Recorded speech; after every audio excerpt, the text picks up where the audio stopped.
स्वागत है। आज हम एक बहुत ही प्राचीन और सम्मानित हिंदू ग्रंथ दुर्गा सप्तशती के कुछ अंशों पर बात करने वाले हैं। हाँ जी। हमारा लक्ष्य है देवी दुर्गा की महिमा, उनके जो अलग अलग रूप हैं और इस पाठ का क्या महत्व है उसे समझना। बिल्कुल। और ये समझना जरूरी है कि ये सिर्फ कहानियां नहीं हैं, इनमें बहुत गहरे आध्यात्मिक संकेत छिपे हैं।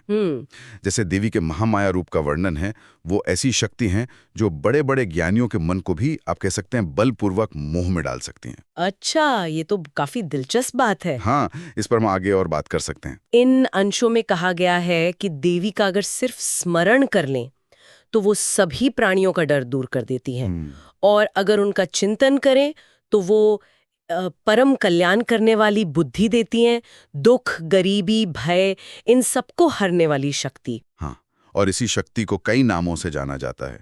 महाविद्या, महामाया, महामेधा, महास्मृति, महामोहरूपा। ये सिर्फ नाम नहीं, ये उनके अस्तित्व के अलग अलग पहलू हैं। अच्छा। वही प्रकृति है जो सत्व, रज, तम, इन तीनों गुणों को पैदा करती हैं। कालरात्रि, महारात्रि, मोहरात्रि, ये सब उन्हीं के रूप है। ग्रंथ में उनके 108 नाम यानी अष्टोत्तर शतनाम की सूची भी दी गई है, जैसे कुमारी, युवती, प्रौढ़ा, वृद्ध माता। हाँ, पूरी लिस्ट है। और सिर्फ सौम्य ही नहीं, बलप्रदा, घोर रूपा, कालरात्रि, तपस्विनी, नारायणी, भद्रकाली, विष्णु माया, बहुत सारे नाम हैं। तो ये नामों की विविधता क्या दिखाती है? मतलब इतने सारे रूप। ये दिखाता है कि देवी कितनी व्यापक हैं। वो जीवन के हर रूप में, हर अवस्था में, हर गुण में, चाहे वो सौम्य हो या भयंकर, मौजूद हैं। वही सृष्टि करती हैं, पालन करती हैं और संहार भी। ये नाम उनकी इसी सर्वव्यापकता को आप कह सकते हैं रेखांकित करते हैं। अच्छा, अब अगर हम इस ग्रंथ की बनावट पर आएं और इसकी पाठ विधि पर, तो इसमें मुख्य कथा के अलावा कवच, अर्गला और कीलक स्तोत्र भी हैं। जी।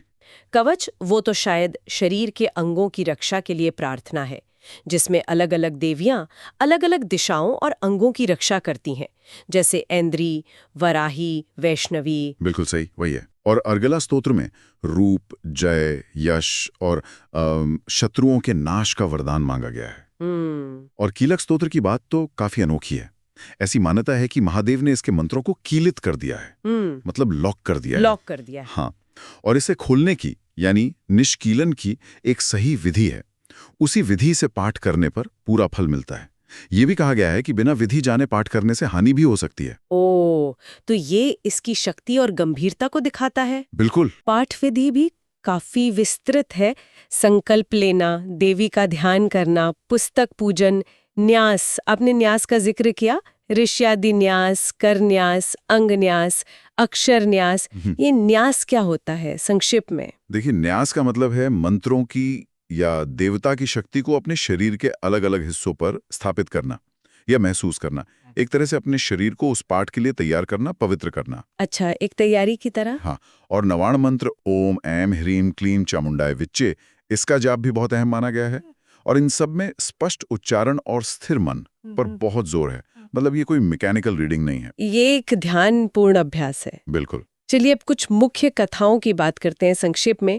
ग्रंथ में देवी के हाथों कई असुरों का वध है। हाँ। जैसे मधुकैटभ वध। हाँ, जिसमें वो भगवान विष्णु को योग निद्रा से जगाती हैं। फिर महिषासुर वध, जहाँ सब देवताओं के तेज से देवी प्रकट होती हैं और महिषासुर का संहार करती हैं। और शुंभ निशुंभ वध भी है, जिसमें देवी कौशिकी, काली या चामुंडा और दूसरी मातृकाएं प्रकट होती हैं। जी। और रक्तबीज वध की कथा तो बहुत ही महत्वपूर्ण और प्रतीकात्मक है। हाँ, वही ना, जिसमें उसके खून की हर बूंद से नया असुर पैदा हो जाता था। बिल्कुल वही। इसका क्या गहरा मतलब हो सकता है? देखिए, जब देवी चामुंडा उसके रक्त को जमीन पर गिरने से पहले ही पी लेती हैं, ये सिर्फ एक लड़ाई का सीन नहीं है।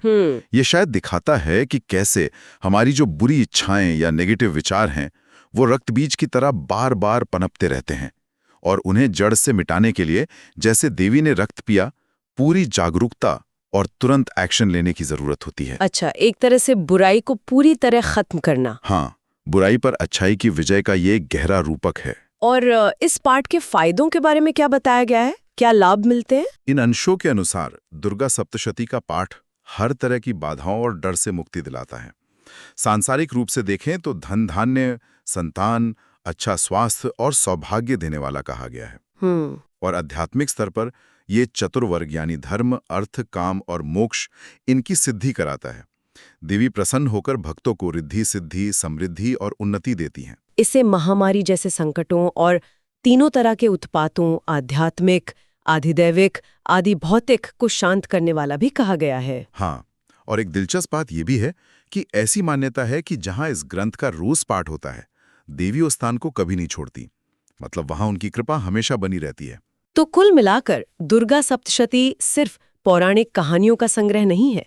ये देवी की जो सर्वव्यापी शक्ति है, उनके सौम्य और भयंकर दोनों तरह के रूप हैं, उनका वर्णन है, और साथ ही उनकी कृपा कैसे प्राप्त की जाए उसका एक तरीका भी बताता है। बिल्कुल सही। और अंत में एक सवाल सोचने के लिए छोड़ सकते हैं हम। हाँ, कि जिस महाशक्ति को परम ज्ञान और मोक्ष देने वाला माना गया है, वही महामाया बनकर मोह और भ्रम का कारण भी कैसे बन जाती हैं। ये जो द्वंद्व है, ये विरोधाभास, ये शायद उनके स्वरूप की जटिलता और गहराई को ही दर्शाता है।